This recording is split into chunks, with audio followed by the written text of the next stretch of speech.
Okay. Magandang umaga po sa inyo lahat. Morning.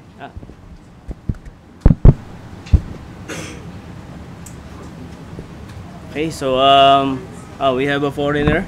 That's struggle is real.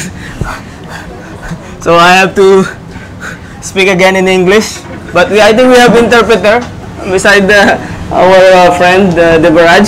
Tingin si ate. Okay. Ate, you can express your fluency in English. Okay. So again, to our visitor, welcome po to the Back to the Bible Baptist Church. And we are glad that we are here together to worship the Lord, have a fellowship with one another. It's a good thing actually to remember the Lord, right?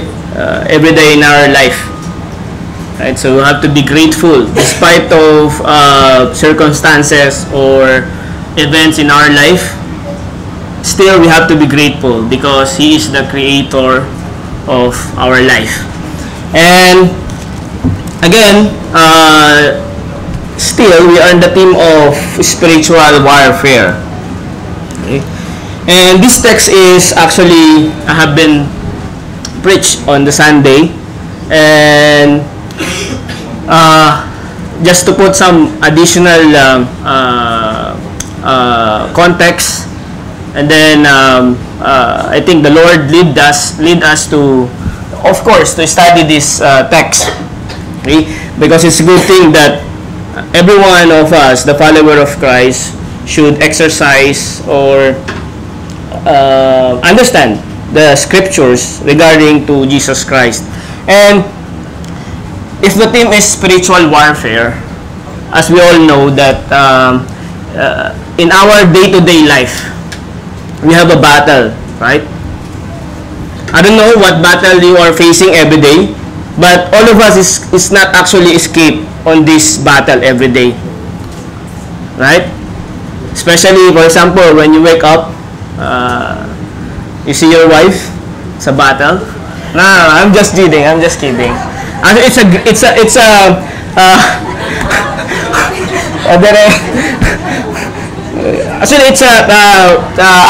you can see your wife to be like together with them, your husband also. Together you can overcome the day together with the Lord. Okay? And then if you are not, even if you are single, when you wake up and beside you is the Bible, you can see the grace of God is still with you, right?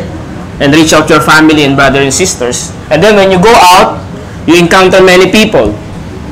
That's the battle, because you don't know or what you expect to other people, right? Because the tendency of the nature of a human being, we expect something to the person according to our expectation. That's the nature, right? Just like meron nga tayong kasabihan na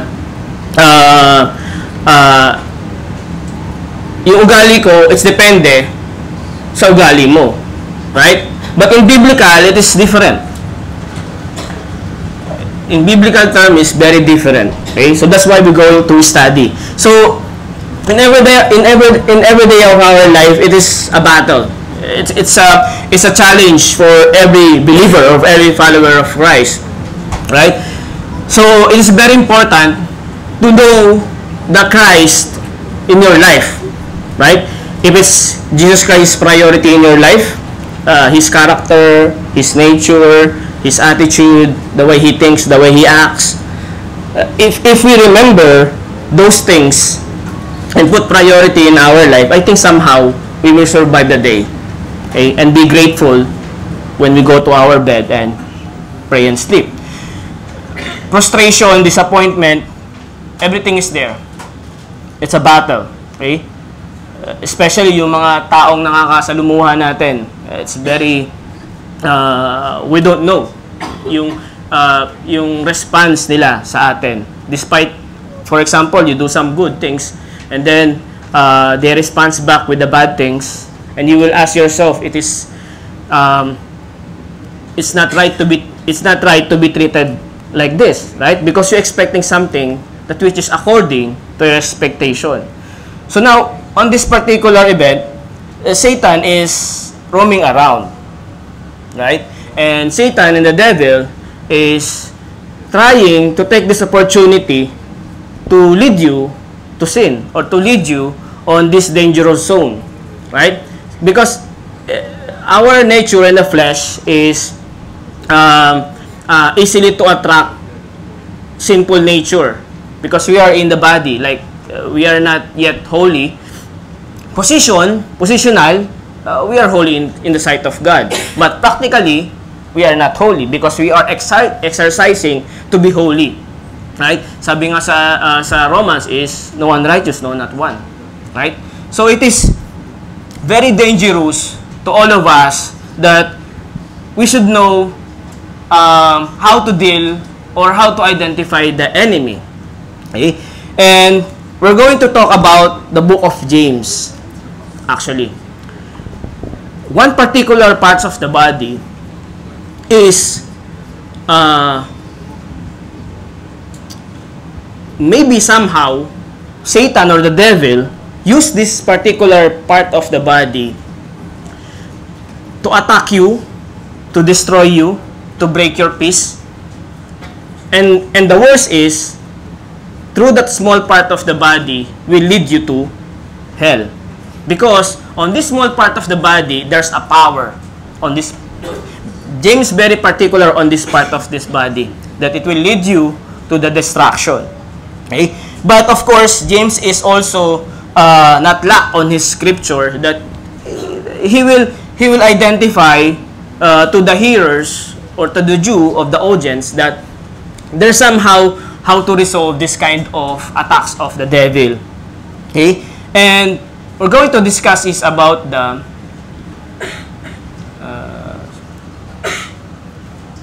taming the tongue. Okay? It's very hard to understand how to tame the tongue. But you know, the tongue is the favorite part of Satan that it can lead you to hell. Right? So, the question is, why the tongue bring me to hell? Right? That's why James is very clear on his message. Actually, the audience of James, particular on this passage, is fellow Christians, fellow masters, fellow Jew. Okay? And we have to study it because it will also benefit to us how to deal or to identify the enemy, the devil, the Satan, use this particular part of the body so we can be aware, right? And also, it is also beneficial to us that we will know how to deal, how to overcome this battle, okay, in our daily life. Okay? So now, can I invite everyone to please stand and open our Bible to James chapter 3. Tongue is very powerful, no? And this is how we learn to tame it or to control it. Okay? James chapter 3. Basahin po natin ang, let's read it responsibly. Verse 1, I'll be reading the verse 1, following the verse 2, and the last verse, we'll read it all together. In James chapter 3, the whole chapter, but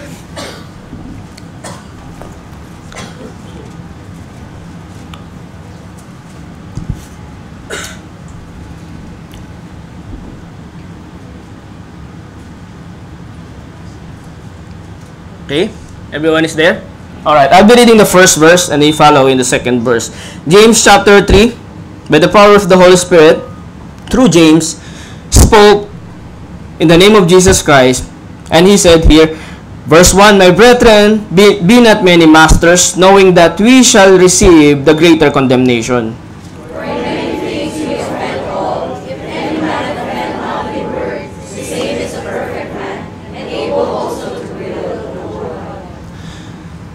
Behold, we put bits in the horse's mouth, that they may obey us, and we turn about their whole body.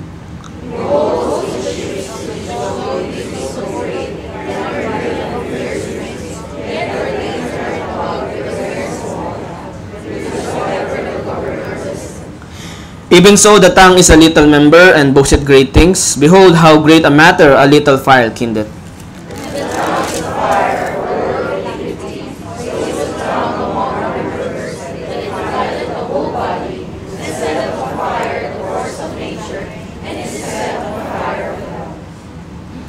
For every kind of beast, and the birds, and of serpent, and and of things in the sea is tame, and hath been tame of mankind.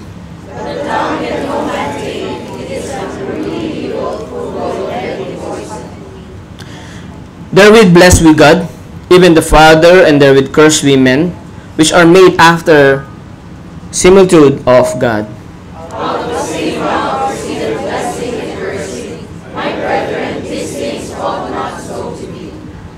That a fountain sent forth at the same place sweet water and bitter,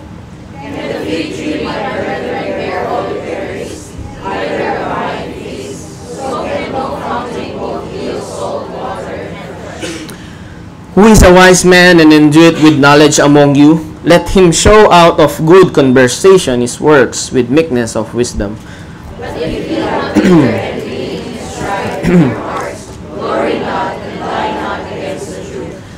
This wisdom descended not from above, but is earthly, sensual, devilish.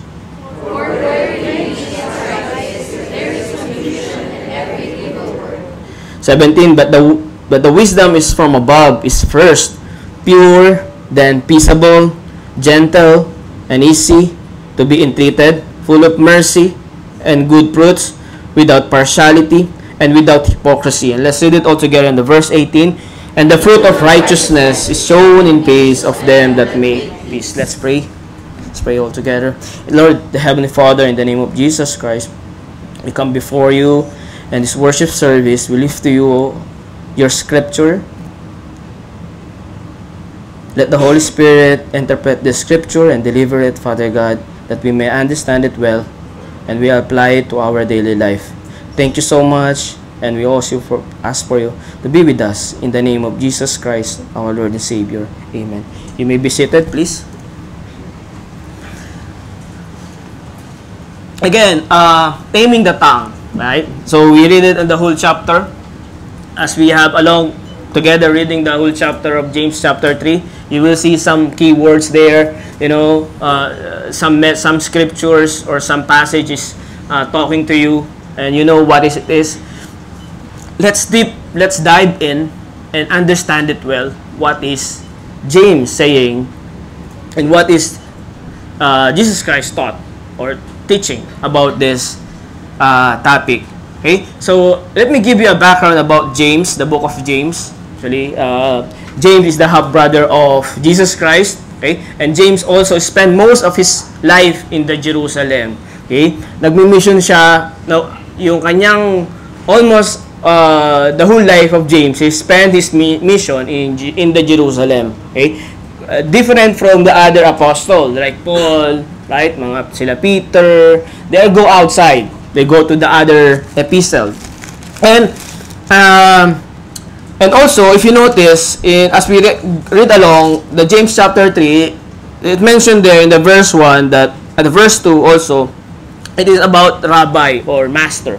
Okay, and based on the interpretation, the historical background, in the Jerusalem, people tinatawag nila si James as a rabbi or a master. Okay, because when they said rabbi or a master, they are a teacher of the law. They are teacher of the scripture, teacher of the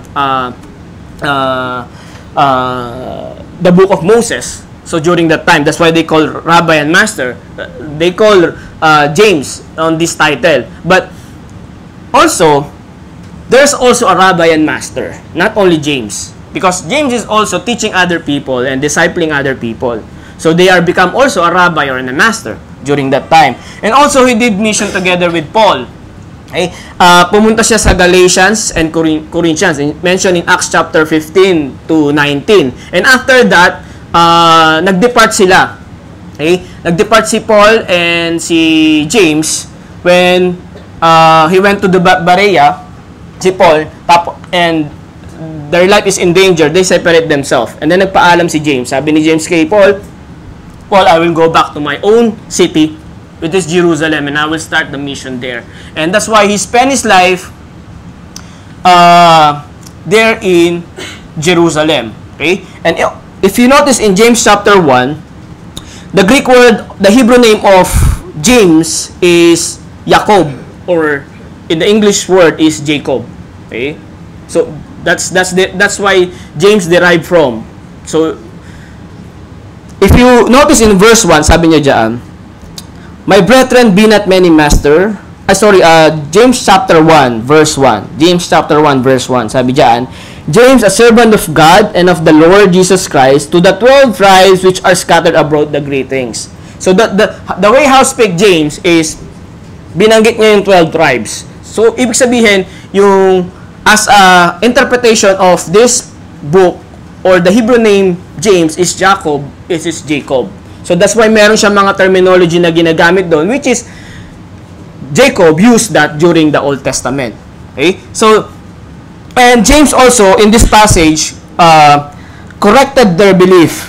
Okay? Their belief in their self. Okay? So James is trying to correct kung ano yung kanilang nasa isip ng mga rabbi and master. Okay? Because people that time, yung mga Jew or mga kanyang mga na-disciple, they call rabbi and master. So si James is trying to change how they think na kung ano yung kahulugan ng rabbi and master.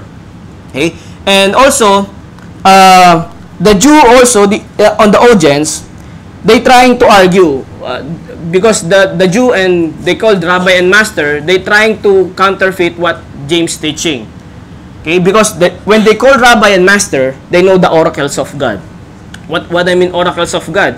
They are well known in the scriptures, in the Old Testament, in the New Testament, who God is, God the Father, the nature, how He implement the law through the Moses and everything.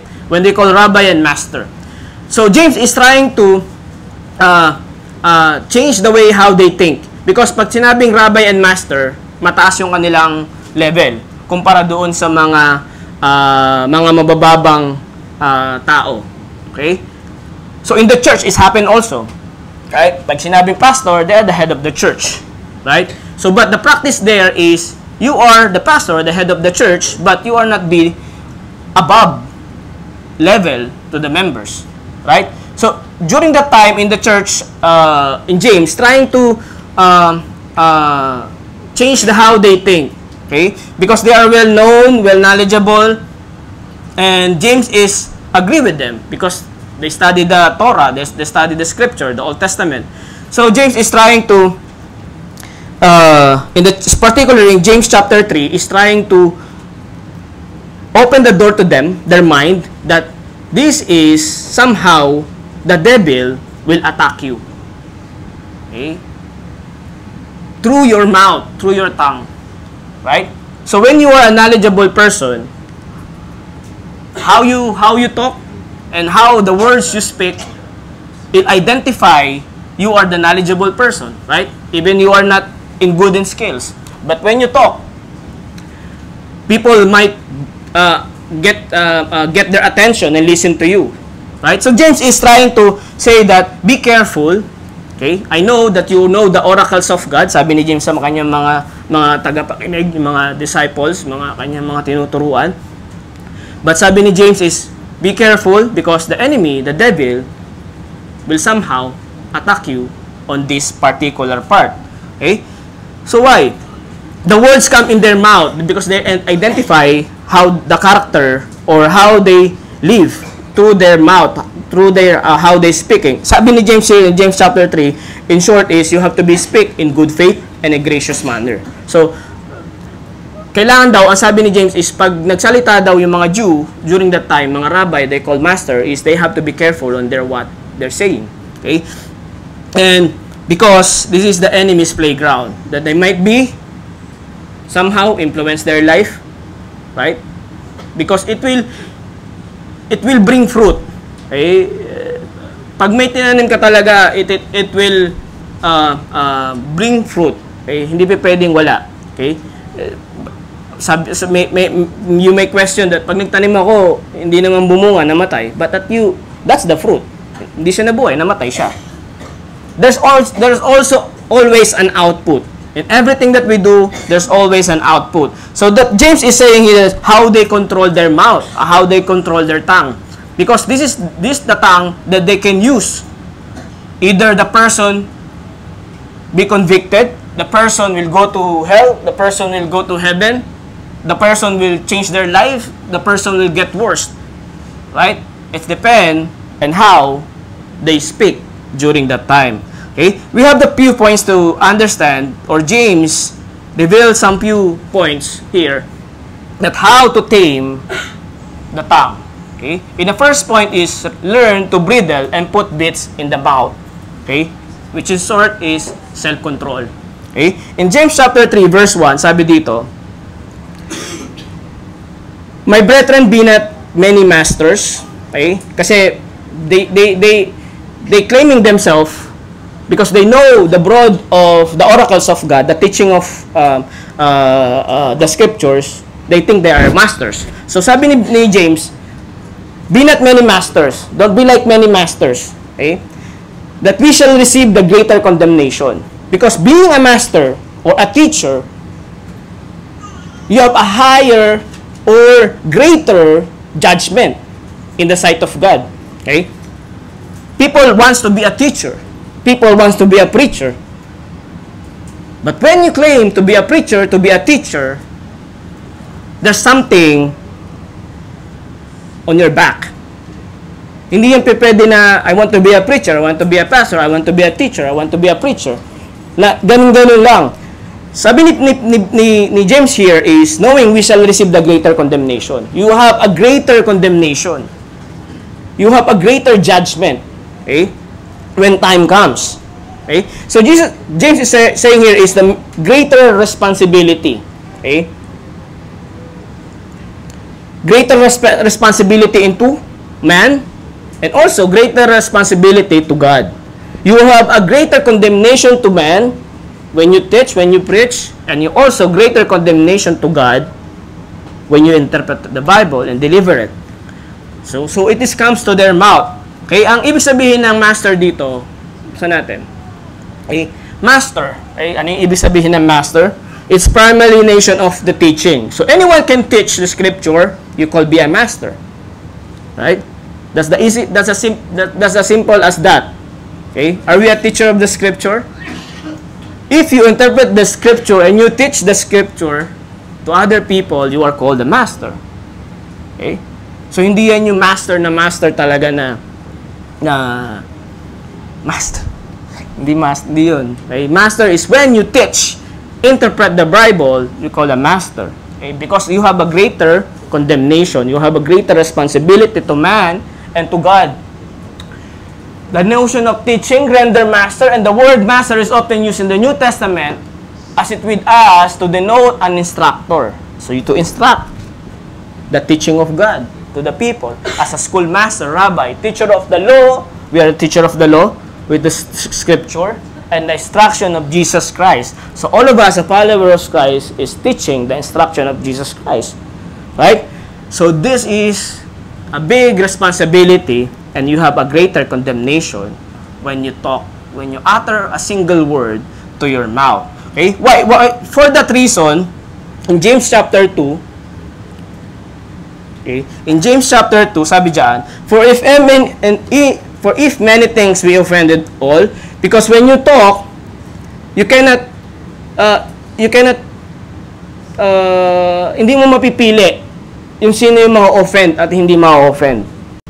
It is not your control, right?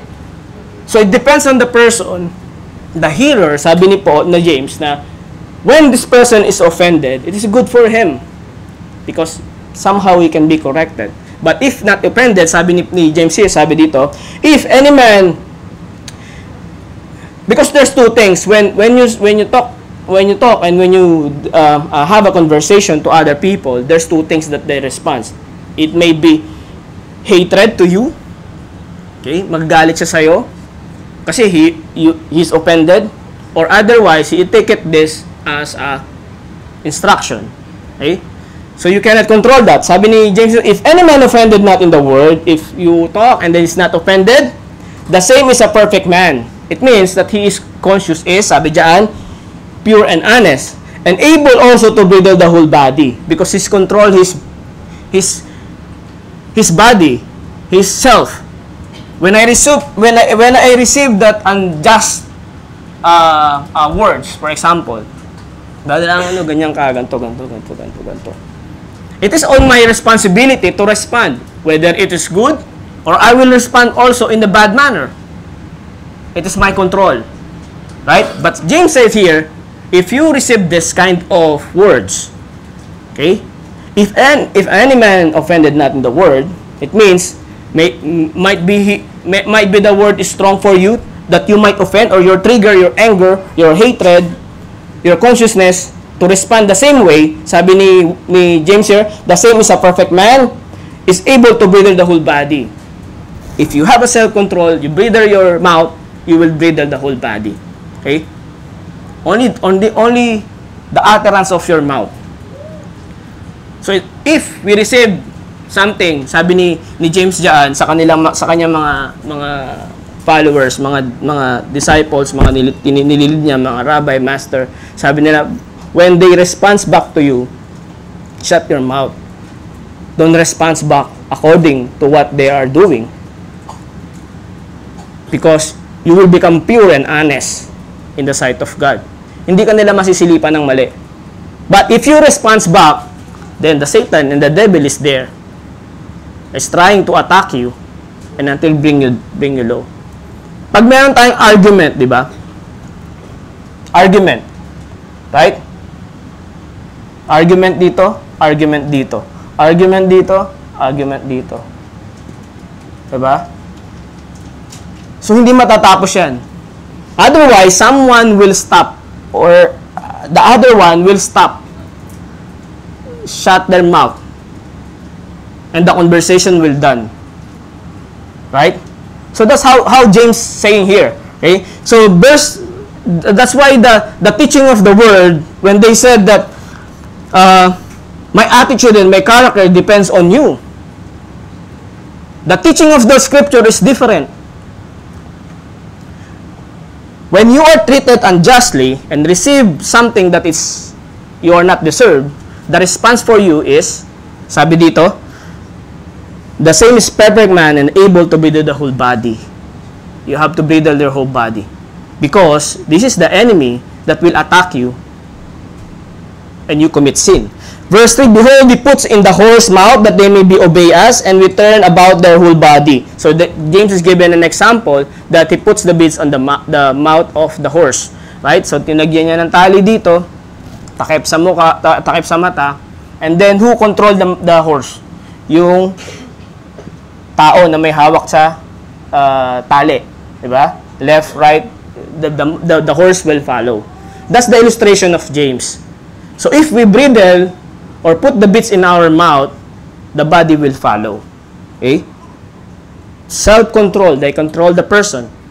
Behold also the sheep, which though they be so great and are driven a fierce wind, yet are turned about with a very small helm, whichsoever the governor listeth. Napakalaking barko. Right? It's a big ship. Small helm, small control. Steering. When you turn right, the whole ship will turn right. So that's how James interpreted that the tongue and the mouth is very dangerous. That it will lead you to hell or otherwise lead you to heaven. Because it will control the whole body. It's not only the mouth, but the whole body. And how to tame it? James said here in James chapter 3 is learning self-control, don't speak recklessly. Okay? In the Proverbs chapter 13, verse 3, it says here, keep it his mouth, keep it his life. Why the Proverb says that? Right? But he opened wide the slit, have distraction. Okay? Being careful and watchful to the speech or to the words that the uttering is our mouth. Okay? It is not saying the scripture that you will not talk. Okay? It says here is, but he that openeth wide. Okay? So, wag masyadong, freedom, no, sa ating mga sanasabi. Okay? Because might be, you will lead to destruction. Okay? But you keep it his mouth, keep it his life. Okay? Speaking recklessly, ang ibig niya sabihin dito.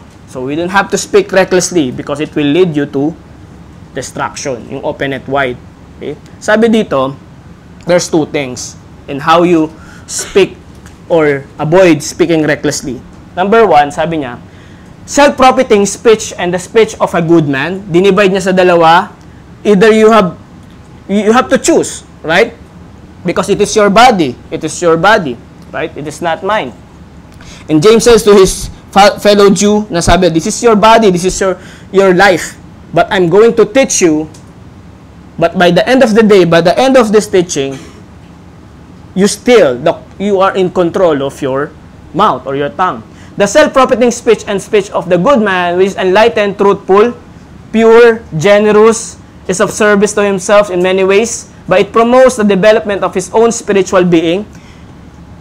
It means yung kanyang speech, it will not only benefit other people, it will benefit first in yourself. Yourself, your practical life, and your spiritual life. That's why it's very important.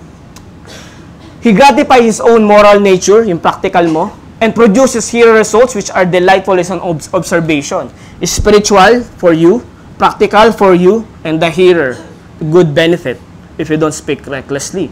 And how about if you speak recklessly? The corrupt speech of ungodly is a violence to reason.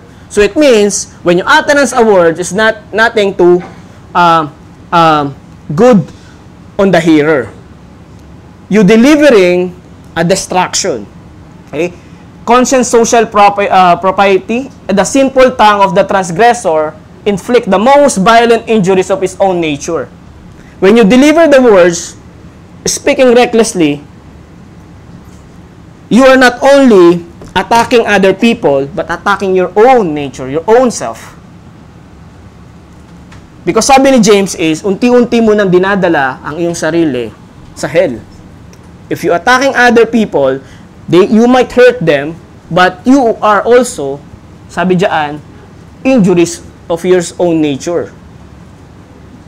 That's why sabi ni James diyan in a verse 1, knowing that we shall receive the greater condemnation. Kaya ang unang-una niyang verse is greater condemnation. Because the words, the tongue, have a responsibility to man and to God that you will receive in due time the greater condemnation. Whether you go to hell or you will go to heaven. Okay?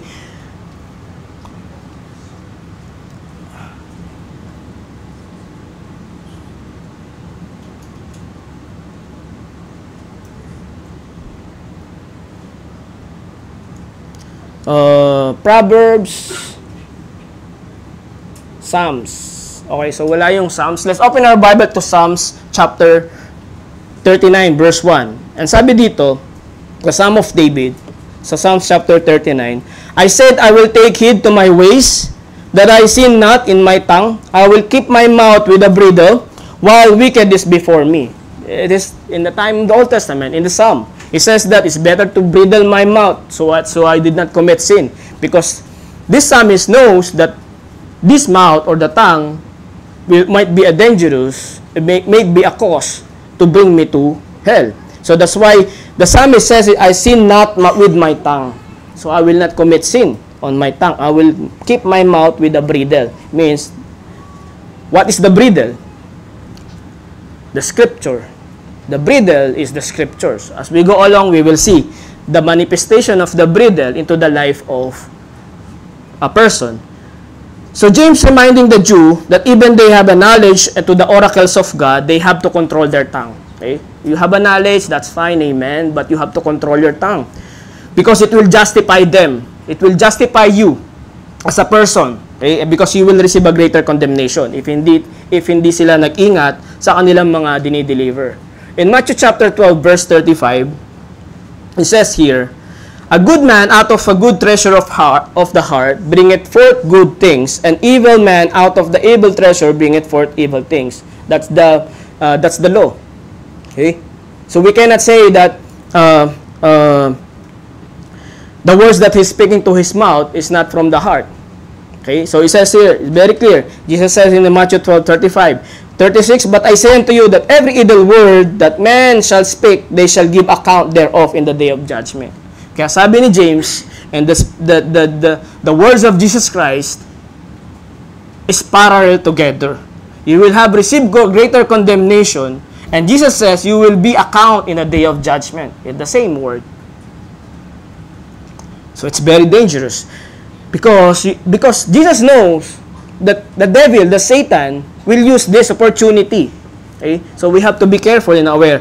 37, for the words that thou shalt be justified, the words through our mouth, the tongue, sabi ni James, through the scripture also, in the words of Jesus Christ, that shall be justified, and thy words thou shalt be condemned. Right?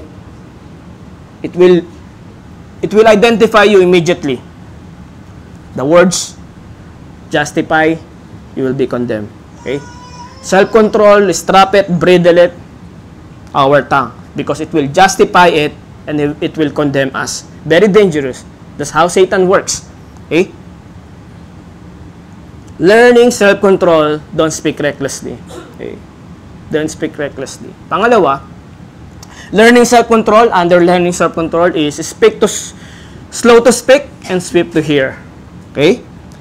Sabi sa James chapter 1 verse 19, sabi diyan, wherefore, my beloved brethren, let every man be swift to hear, slow to speak, and slow to wrath. Okay. This is James telling his co-masters and co-rabbi, and also the audience is mga Jew. Okay? They are well known. Okay? Mga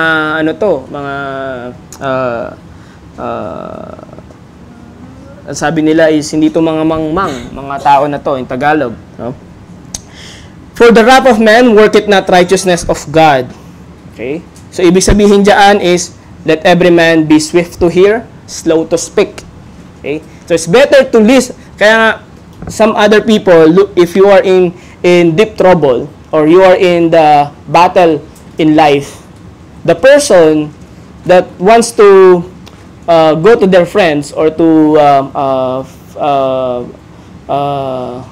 colleague, they will look for the person that are a characteristic of a listener. Right? Because when you feel something burden or you're heavy in a deep trouble, you want to release everything, right? To the person that have a character to listen. Hindi pa pwede yung naghahanap ka ng malalabasan ng sama ng loob, and then yung pipiliin mo yung maano pa, hindi marunong makinig, yung mausap pa. So you better be alone, right? So that's the character. So why? Bakit ganoon yung sinabi ni James ito? Slow to speak and swift to hear. In the Proverbs chapter 12 verse 18, sabi diyan, there is that speaketh like a piercing of a sword, but the tongue of the wise is health. Okay? So kaya pala sinabi ni James diyan na sabi niya, my beloved brethren, mga fellow followers of Christ, let every man swift to hear, slow to speak, and the result is slow to wrath. Okay? So pag tayo ay swift to hear, ready to listen, and then respond slowly, slow to speak, and you will slow to wrath. Ibig sabihin na slow to wrath, hindi yung nagagalit ka na mabagal. Ibig sabihin niya na you're not easily to be tempted to be na magalit. You're not easily to sin, to commit sin. Okay? So that's why. In Proverbs chapter 12 verse 18, in other version, sabi diyan, reckless word pierce like a sword. Right? So kailangan yung word natin. Okay? Because you might hurt someone. Right? Makasakit ka. But the tongue of the wise bring healing. Okay? Brad Angelo, nakalagay naman dun sa Old Testament, sabi ni Jeremiah, sabi ni open rebuke is better than sacrifice. Psalms? Secret love sorry. Yun. Secret love open rebuke. Sabi, open rebuke open pala tayo ng rebuke. Diba? That's wrong. Wrong interpretation. You can rebuke while slow to speak, right? You can rebuke with grace, with a manner. And why Jesus Christ rebuke openly? but in a hard way. Jesus Christ know their thoughts, know their hearts. If you know the thoughts of your person, the one that you're talking to, and you know the heart of the person, you are free to talk them rashly, right? You are free to talk them recklessly. If you know the heart and the thoughts of the person, meron ba dito? Na alam natin yung pag may kausap tayo, alam niya natin yung iniisip niya at saka yung laman ng puso niya. Pag meron dito, uwian na tayo. Nakita na natin ng Messiah. It's very impossible, right? So that's why Jesus is rebuking the Pharisee, the Sadducee directly, because Jesus is knowing their thoughts and heart. That for us, we don't know the thoughts and the hearts. So that's why James giving us the instruction to speak, don't speak recklessly, slow to speak and swift to hear. Okay? Because why? It's avoid conflict. It avoids strife. When you avoid conflict and avoid strife, the devil will flee. Hindi ka pagtsatsagaan ng devil or the Satan. Sabi, wala akong mapapala dito. Hindi to madaling magalit. Hindi to nagsasalita ng recklessly. Hindi ko to ma-attempt. Hindi ko to. Alis na lang ako, sa iba na lang ako. So there's no room for the devil to attack you. Okay? If you practice slow to speak and not recklessly. Okay? The self-control and self-recklessly, it divides into two. Okay? Controlled speech may be useful. It useful sa atin. Okay? At sa kanila, during the time of James, the tongue is a member that requires controlling. So you have to control your tongue. Passion and impulse are constantly stimulating in action because the tongue will control the body and it results action. Okay? Reckless speech may be dangerous. Yung reckless speech. One spark from lawless tongue, the utterance of your words, na dulas, you cannot take it back. You just like throwing a sword, yung kanina. You pierce the person and you pierce yourself. When you remove the sword and a knife that already stabbed to your body or to other person's body, masakit pa rin yun. Still the blood is flowing to his body. Right? So you cannot remove the sword and fix it immediately. The pain is there. Okay? So sabi, reckless speech may be dangerous. One spark from lawless tongue has often kindled conflagration in families. Unang-una sa family. Okay? That's Satan's or the devil favorite to destroy the family through the tongue. Churches, that's why there's a lot of division of the churches because of the tongue. Okay? And the nation. Right? What is the fruit? That's why there's a war. Russia, Ukraine, other cities, Middle East, Gaza. Because of the tongue, the mouth. They're not agree each other. What is called that? Their tongue, how they deliver it, hindi sila nagkakasundo. What is the resolution? War. Okay? Family. Hindi nagkakasundo. Let's give up this family. Broken family. Churches, hindi tayo nagkakasundo. Let's divide. And the Satan is there cheering up that he says that through the small part of the body, I destroy this group. Okay? So it's very dangerous.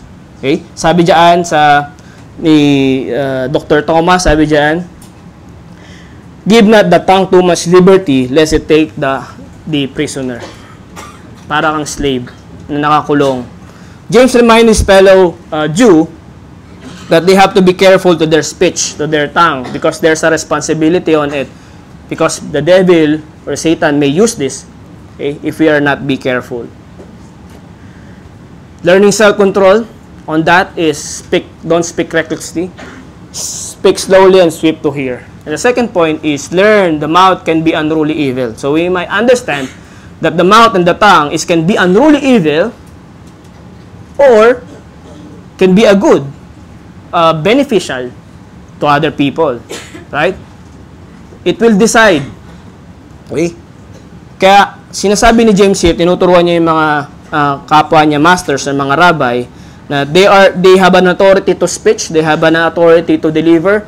Okay? They can freely go to each city to teach the scripture, to teach the character of Jesus Christ, to be available to everyone. But James said that we have to be careful. Okay? Because the Satan, the devil, is there. That can be, the mouth can be unruly evil, the tongue is dangerous. In James chapter 3, verse 5 to 8. Okay? Ang sabi dyan is, even so the tongue is a little member.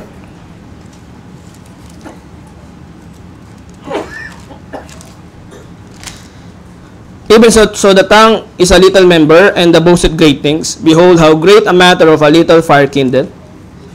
And the tongue is fire, a world of iniquity. So the tongue among our members that is defiled the whole body, and sitteth on the fire course of nature, and is set on the fire of hell. For every kind of beast, and the birds, and the serpent, and of things in the sea, it's tame, and had been tame of mankind. But the tongue can no man tame. It is unruly evil, full of deadly poison. Okay? It's unruly evil. Okay?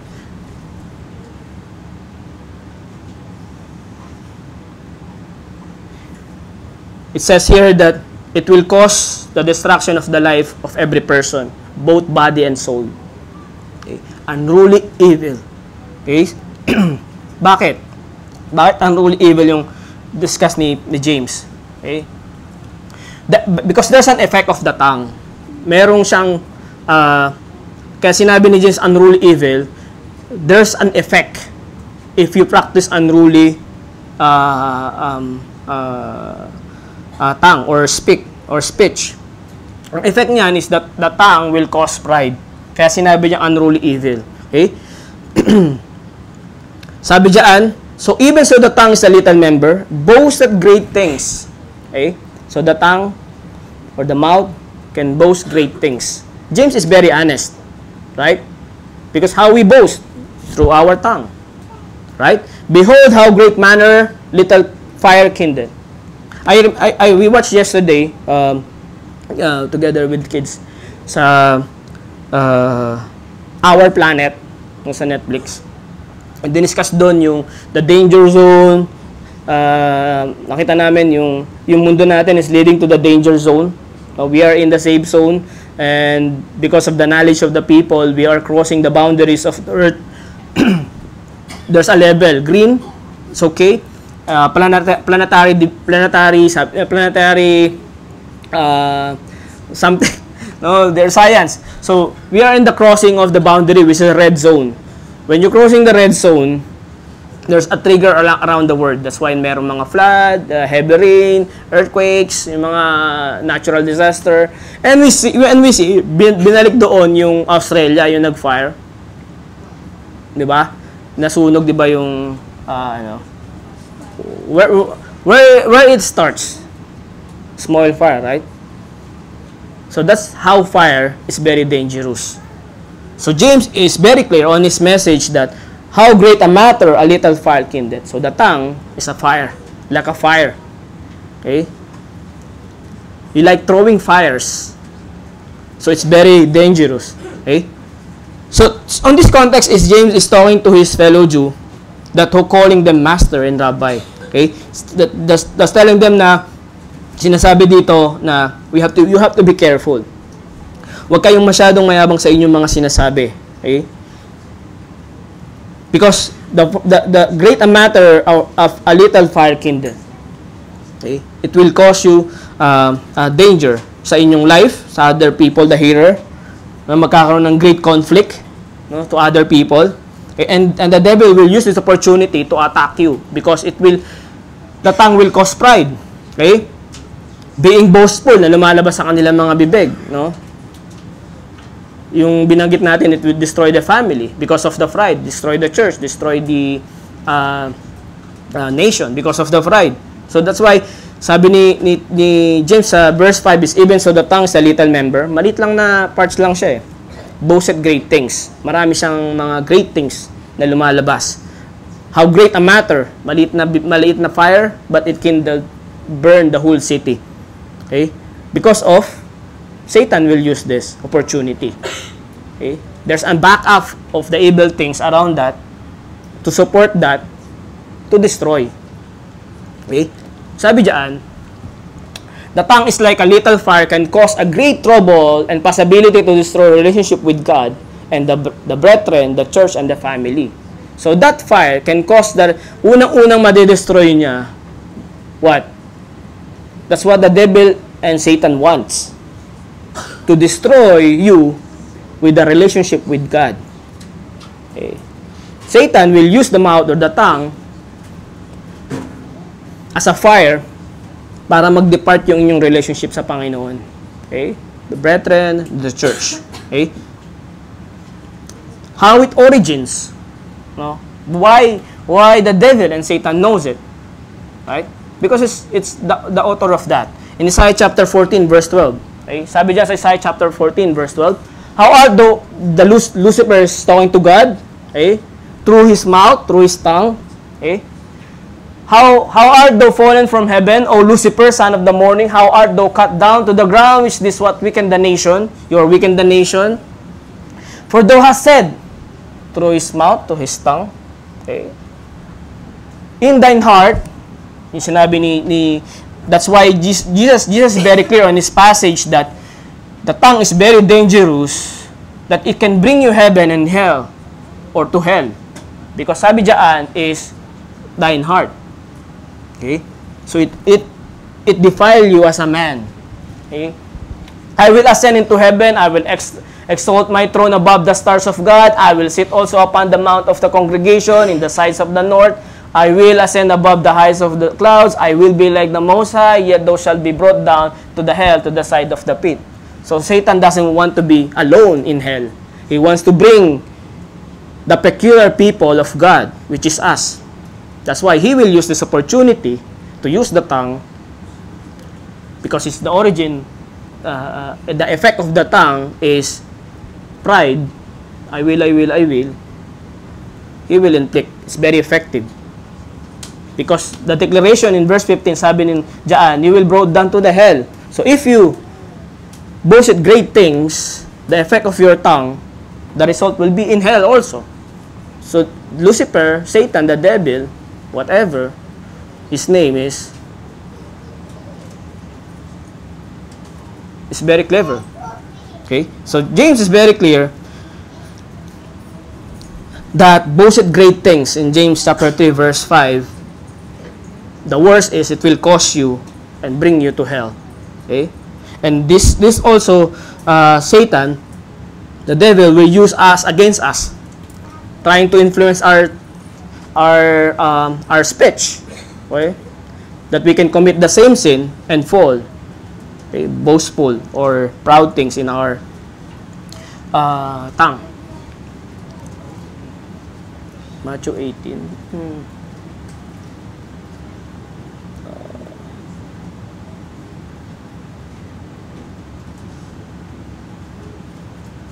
Okay, I think may mali. So sabi niyo dan, the effect of the evil tongue, una is the tongue will cause pride, and this one, the tongue will defile the body. Okay? That's very important.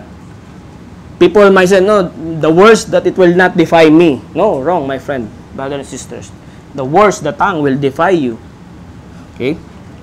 Sabi diyan, James 6, and the tongue is a fire world of iniquity, because iniquity, what is the iniquity? Enmity, or the enemy of God, the iniquity. Right? So is the tongue among our members that defile the whole body. Siya lang ang sabi ni James na isang part of the body na it defile the whole body. Sabi ni James. And sit it on the fire of course of nature. You just like, if you did not control your tongue, you are just like sitting in hell. And set on the set of fire of hell. Isa ka doon na nagbaburn ng fire. Nagpapalakas ng fire sa hell. If you did not control the tongue, sabi ni, because it will defile you, it defile the body. Why? Bakit ganun kabigat? Why it's very heavy? Because, sabi dyan sa Proverbs 18 verse 21, Death and life are in the power of the tongue. There's a death and life. That's why sabi ni James sa verse 1, inuna niya na agad sa chapter 3, verse 1. Inunahan niya na yung mga hearer niya. Knowing that we shall receive the greater condemnation. That's why greater. Ibig sabihin, there's a power in the tongue. Death and life are in the power of tongue, and that thy love it shall be eat fruit thereof. So there's a power in the tongue. Mouth can cause you to be in hell. Mouth can cause you to be in heaven, eternal. Okay? Can influence you bad or good. Okay? There's a power in the tongue. Okay? Matthew chapter 15 verse 10. Sabi diyan, basahin ko lang po, jump natin. You can read it on the screen. And he called the multitude. Jesus said, and said unto them, hear and understand. Jesus telling to them that hear and understand. This is what I'm saying. Not which goeth into the mouth defile a man. Hindi yung mga pumapasok sa mouth. But that which cometh out of the mouth that defile the man. Again, James' teaching and Jesus Christ's teaching is similar. Paralleling to get each other. In verse 18, but those things which proceeded out of the mouth came forth from the heart. Remember, Lucifer in Isaiah, sabi niyan is, you said it in thine heart. Right? So it's defile a man because it is related to your heart. But those things proceed out of the mouth come from the heart and defile the man. For out of the heart proceeded evil thoughts, murder, adultery, fornication, theft, false witness, blasphemy. These are things which defile a man. But to eat with unwashed hands defile not a man. Because there's a argument here that eating things without washing hands, it doesn't matter. The matter here is what is inside the heart. And what is inside the heart will defile a man. How it defile the man? The things that come out to your mouth, not going inside, what Jesus says. That's the effect. Okay?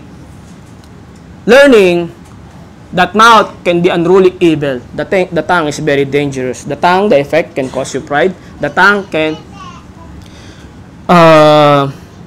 cause you defile the body. Okay?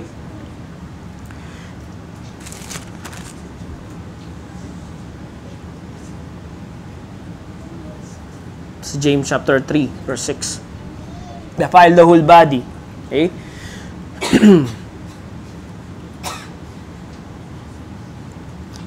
There's two things in defiling. Okay? The effects of unruly tongue. Okay? Defiling, sabi dito, is sin. What is the relation of the heart and the tongue? It's here. Sin in the heart defiles the soul.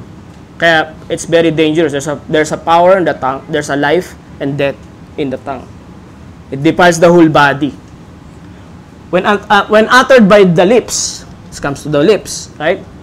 It defiled the whole body. The utterance gives solidity and permanency to that which before existed in idea because of the mind. Heart, mind, and the lips working together. Okay?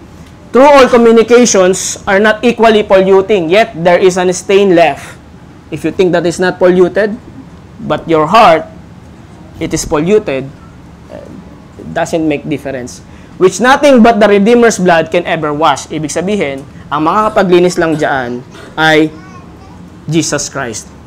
Who tamed the tongue? No one. Right? According to the scriptures of James. But there's one man who tamed the tongue. Jesus Christ. Right?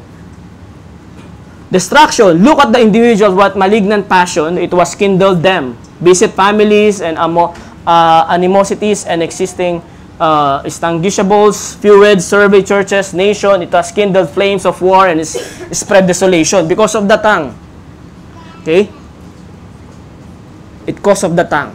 It's very dangerous. That's why sabi ni James dyan, death and life are in the power of tongue. This is the Satan and the devil wants it to be together in hell. Okay? Because it's the origin from Satan, from Lucifer. Satan will use this opportunity using tongue in evil ways. But tongue is not created for that. Tongue is created to give glory to the Lord, giving praises. Right? To edify, to beneficial, and spiritual, and practical to other people, not to destruction. Okay? tongue will cause evil things. For every kind of the beasts and the birds, the serpents, and of the things in the sea, tame and hath been tame of mankind. Walang nakaka-tame. Okay? But the tongue can no man tame. Okay?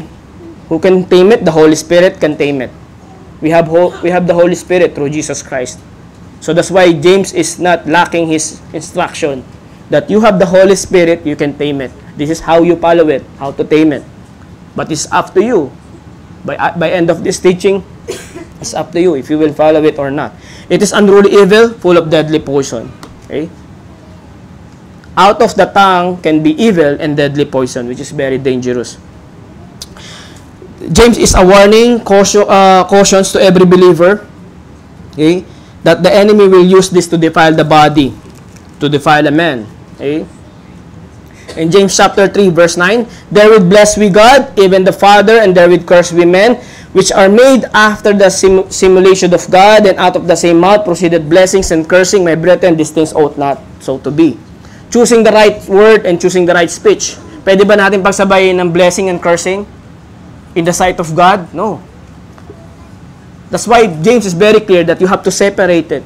If you want to be use the tongue in evil thoughts and evil things, go there.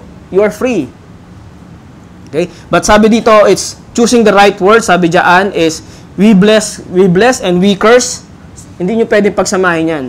Okay? Blessing and cursing is inappropriate in the sight of God. Hindi pwede. Sabi ni James. Okay?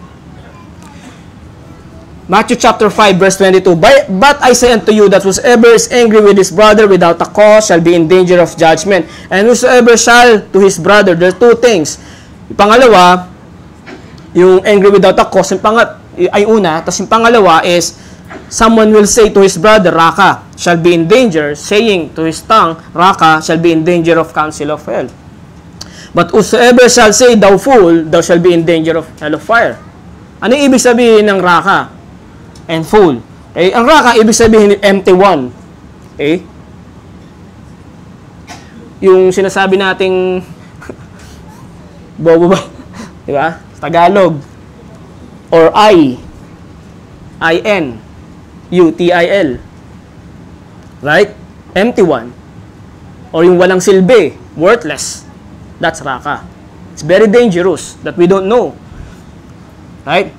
If we say that uttering that words will be in danger in hell. Fool. Sabi ng fool naman dito, in Greek word, dull or stupid. Shut up. Interrupting. Shut up. Anan. Heedless, rash, or careless. Yung speak. Kaya nga sabi yung una, don't speak recklessly or recklessly. Morally blackhead. Blackhead, walang isip. T. Diba? T. Sabi mga T. Diba?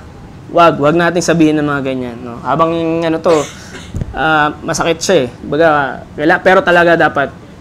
Because the devil and Satan use this opportunity to attack you. Na unti-unti niyang dinidestroy pala yung sa iyong sarili at unti-unti kanya palang dinadala sa impyerno. Okay? Utterance of this word. Okay?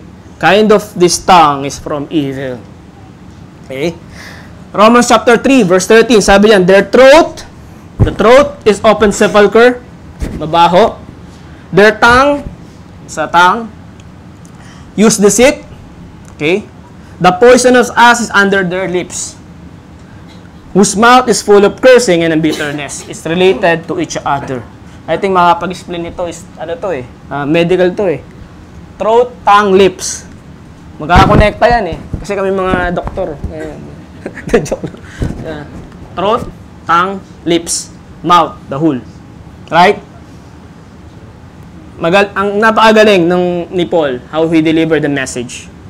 By the wisdom of God, that he is not mistaken. That there's a message indeed, that there's a power in the tongue that can bring you to hell, or otherwise they can bring you to heaven. Okay? There's a power in the tongue that defile a person. Okay? Worse is will bring you to hell because the evil wants it, na mag-commit tayo ng same mistake, same sin na ginawa niya during the time that he's talking to God. I will, through his mouth or his tongue. Okay? So we have to be careful. Sabi diyan, this is the most gratuitous and inexcusable of sin. Ibig sabihin, walang mabigat na kasalanan. The man who swear turns speech into curse. And before his time rehearsed the dialect of hell. Okay? Because sabi ni James dyan is, we praise, amen, amen, we love God, amen, amen, and then after that, we curse. Kaya ang sabi dyan is, you rehearse the dialect of hell. Sabi ni James, is very clear, na hindi mo pwedeng pagsamahin yan, dalawang yan. It's very dangerous, sabi ni James. Learn the mouth can be unruly evil. The tongue is dangerous. Tongue will cause pride. The tongue will defile the body. The tongue will cause evil things. And the third point is, learn the right wisdom of tongue. There's a power of tongue. Learning the right wisdom, choosing the words righteously. Okay? James tell to this master, to rabbi, that the oracles of God, the teaching, the instruction, choose wisely before you talk. Learning the right wisdom, self-control, and avoid evil speech. In James chapter 3, verse 13. Okay? Sabi, let's jump to the 15. So let's read it all together, just a quick glance. Who is wise man and endued with knowledge among you? Let him show out of good conversation. Conversation is you have a conversation with other people, brethren, mga fellow masters, Rabbi, James, talking to each other. His work with meekness and with wisdom. So how you talk, choosing the right wisdom with meekness. But if you have a bitter envying and strife in your hearts, glory not, and lie not against the truth. Ibig sabihin ng glory not and lie not against the truth, you have to go back to God. If you have something there, that you have bitter envying, strife in your hearts, wag muna tayong magsalita. Go to God, ask forgiveness, kneel, ask for wisdom, right? Will correct you. But if you have a bit, verse 15, the wisdom descended not from above, because it's not from above, but it's earthly, sensual, devilish. It's from the devil. For where envying and strife is there, and confusion in every evil work, because it will result evil work. It will not lead you to a better work.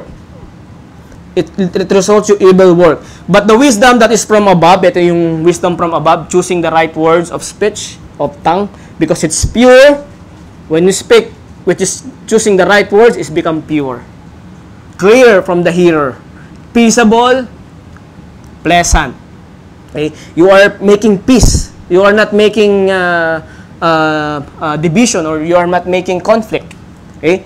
Gentle. Okay? It's just absorbing, even it is negative, gentle, you will receive it, and easy to be entreated, easily to understand, full of mercy and good fruits, okay? Without partiality and without hypocrisy, pure, peaceable. And the fruit of righteousness is sown in peace them that are making peace. There's no conflict on it. Okay? Sabi ni James, choose the right words of wisdom. Okay? Choosing words that can edify. Kailangan mamili daw, sabi ni James, can edify, uplift, enlighten, or peaceable. In Ephesians chapter 4, verse 9, let no corrupt communication proceed out of your mouth, but that which is good, that you use edifying, yung mouth natin kailangan to use to edify, that may minister grace unto the hearer. Okay. Verse 14, chapter 14, verse 26 ng 1 Corinthians, sabi dyan, how it's then, brethren, when you come together, and every one of you had some, and had doctrine, had a tongue, okay, had a revelation, had interpretation, let all the things be done unto edifying. Kailangan merong edifying. Choosing the right wisdom of words, choosing the words that can edify. Yan. Okay? Uplift or peaceable. Okay? Not evil. Okay? Letter B, choose words with kind and gracious. Okay?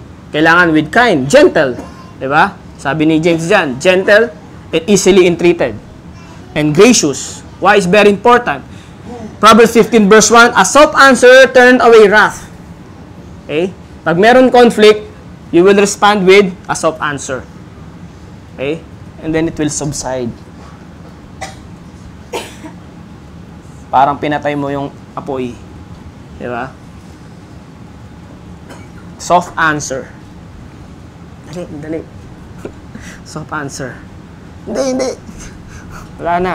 Nasunog na yung bahay. Nasunog na yung simbahan. Nasunog na. Diba? Patayin natin yung apoy. Okay? A soft answer turn away wrath, but grievous words stir up anger. Right? Bibigay ng apoy.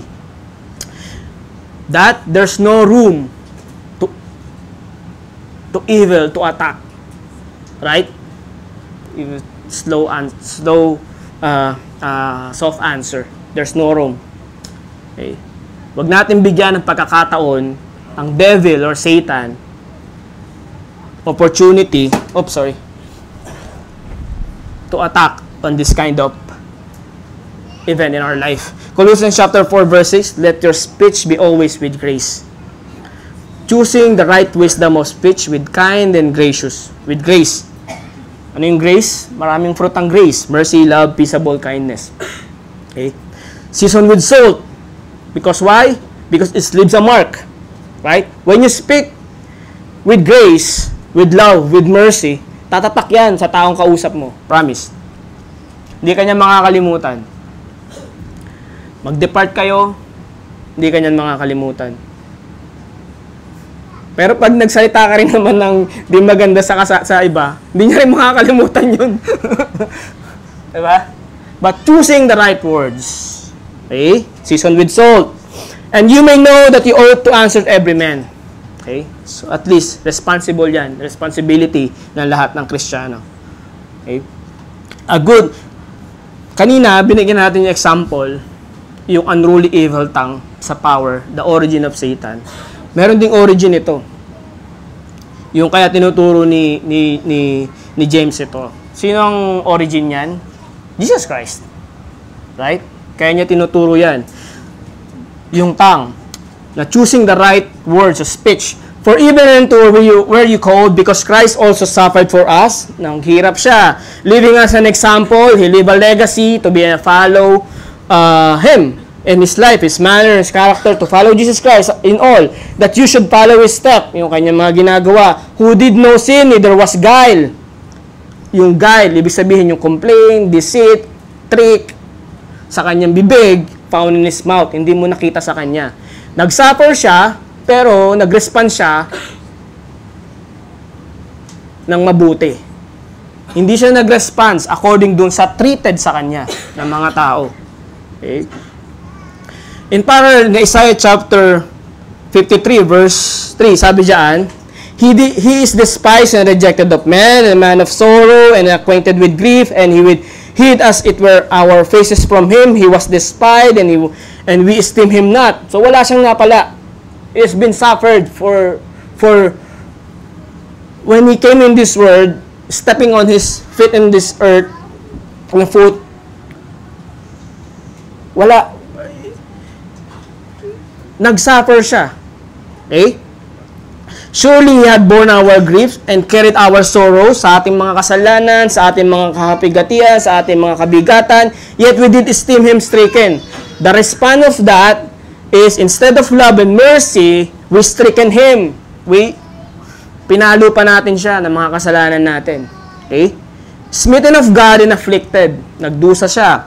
But He was wounded of our transgression. He was wounded. He suffered the shedding of the blood.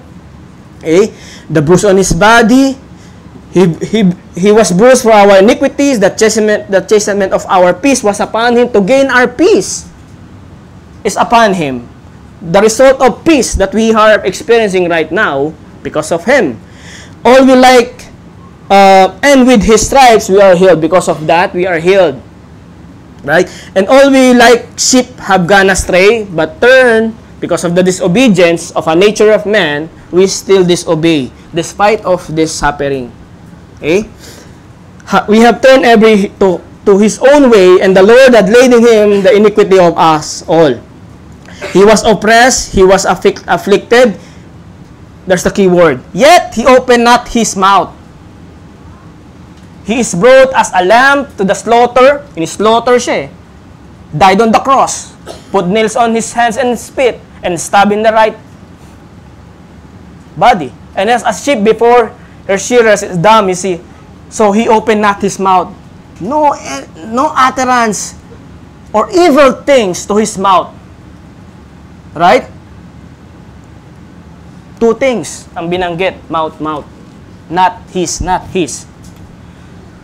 For all the sufferings, wala siyang binitawan na masakit na salita sa mga taong nagpako sa kanya at nagpahirap sa kanya. Right? Tayo, may makabangga lang tayo eh. Ano? Tuka na. Makarinig lang tayo ng maliit na sakit na salita. But this man, he suffered a lot. He opened not his mouth. He opened not his mouth. Because James is very clear. The truth is, he can attack. But Jesus' teaching is different. You suffered, that's fine. My son, my daughter, that's fine. We will be together in heaven. It will leave you a legacy and a kind and gracious words to other. Don't tempt your word or your tongue to speech and evil things. Okay? The word should be to edify, kind, and grace, love, and peaceable. Look for that words. Choose that words. Okay? Okay? Because when the utterance of the word, you cannot return it back. That's why Jesus Christ, he opened not his mouth. Okay? Choosing the words is very difficult, according to James in chapters. That's what he responds. Jesus Christ, what he responds. Look at what he responds. Despite of all of that, this what he chose. Utterance to his mouth. This is the right words that he chose. Then said Jesus, Father, forgive them, for they know not what they do, and they parted his raiment and cast lots. This is the choosing. Jesus chose the right words to respond of that suffering. Forgive them, for they don't know what they do. Okay. If in us, can we respond or the same way? I think no. We cannot respond the same way. We will just like saying that, kunin na to ni Lord. Diba? Sana mabangga to, sana mapilayan to, sana ano to. Diba? But Jesus Christ is very different. Despite of the all suffering, the utterance of the words, choosing the right wisdom is from above. He chose that words from above, not from the devilish. Forgive them, for they don't know what they do. So we have to be careful to the words that we have choose. Should be to edify, kind, with grace, peaceable. It removes conflict. Choose words that are acceptable to God. Okay? Just like Jesus did. In Psalms chapter 19, verse 14, let the words of my mouth and the meditation of my heart be acceptable in the sight of God. So it means that choosing the right words which is acceptable to God. Okay? It's very difficult, right? To choosing the right words in our daily life. When we encounter any events in our life, circumstances, it's very difficult. It's very hard. That's why James is not lacking his message. It's particular to us. A rabbi, a master. Right? But it's a good thing. There's a scripture like this.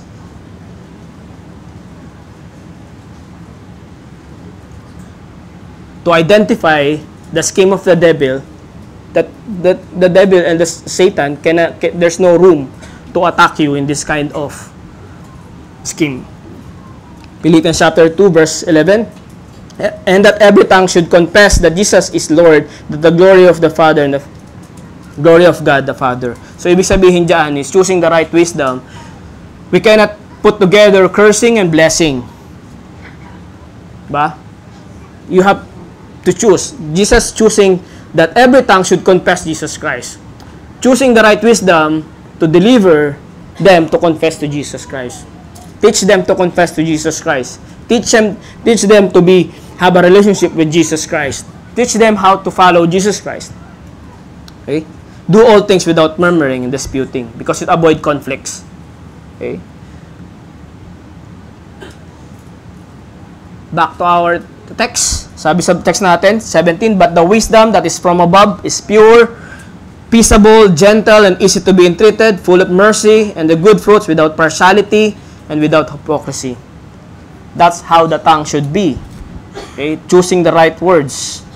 Should be pure, peaceable, gentle, and kind. Okay? Learn the right wisdom of tongue, the power of tongue. It is also working in us.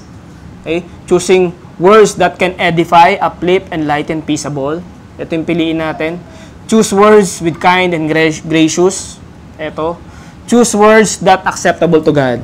Okay? Why? Because there's a warning if you did not choose that one. Okay? If any man among you seems to be religious,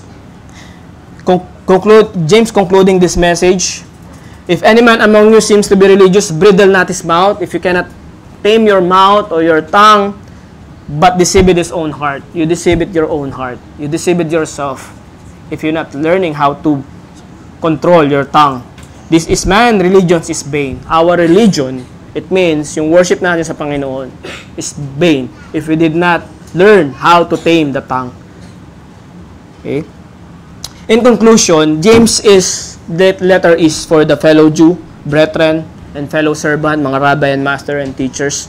Okay? So meaning, during that time, the people is instructed to follow Jesus Christ.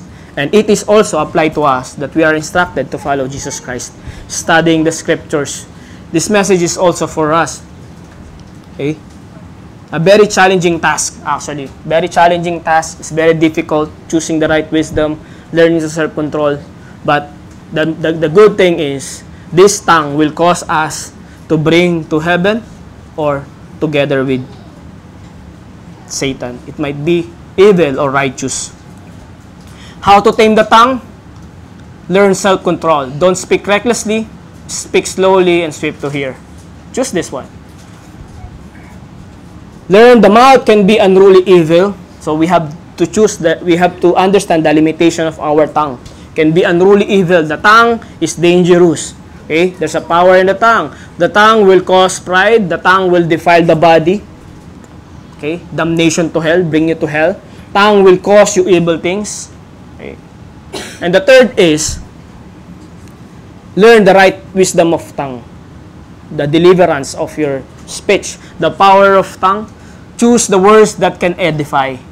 Piliin natin ito. Uplift, enlighten, peaceable. Choose the words with kind and gracious. Choose the words that are acceptable to God.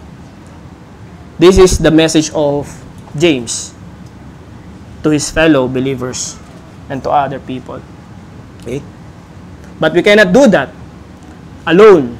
But we can do it together with the power of the Holy Spirit in the name of Jesus Christ. Establishing the relationship with Jesus Christ first. And Jesus Christ will guide you by the power of the Holy Spirit to overcome all of this and to follow the instruction what James telling to his co-master and co-rabbi. I hope this message will learn to us a caution or awareness that how the devil and Satan attack us. This is the weakest area, the parts of the body, whether it bring you to hell or bring you to heaven. Let's pray. Dear Lord, Heavenly Father, thank you so much for your word. Thank you so much for your guidance to us as we ponder upon your word. Truly indeed, Father God, through James, you speak to them, the people during that time, and also the message and the scripture of James reaching out here us today. Because the tongue can divide, destroy the family, the relationship with you, the relationship with the church, the relationship of the nation. Teach us, Father God, and help us to the utterance of our lips can be kind, gracious, and peaceable, and that should be acceptable to you. Thank you, Father. We bring back all the praise and glory as we continue to worship you this day. In the name of Jesus Christ, our Lord. Amen. Maraming salamat po.